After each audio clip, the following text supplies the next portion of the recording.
Order of operations: when there's a fraction bar, read on one line 1 plus 9 divided by 3 times 4. PEMDAS gives us 13, but stack it as a fraction and we get 5/6. Very different. The fraction bar changes what groups together. The fraction bar hides two pairs of parentheses, one around the numerator and one around the denominator. They were there all along. Every fraction is secretly grouped, which means a over b is the same as a in parens divided by b in parens. So even when they're invisible, they're there. The procedure has 3 steps. Step 1, evaluate the numerator. Step 2, evaluate the denominator. Step 3, simplify. Top, bottom, simplify. Let's simplify. 1 plus 9 over 3 times 4.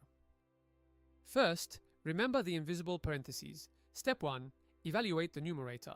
1 plus 9 is 10. Step 2, evaluate the denominator. 3 times 4 is 12. So we have 10 over 12. Step 3, simplify. 2 goes into both. The 2's cancel. 5/6. Let's remember, the fraction bar groups both the top and the bottom. Top, bottom. Simplify.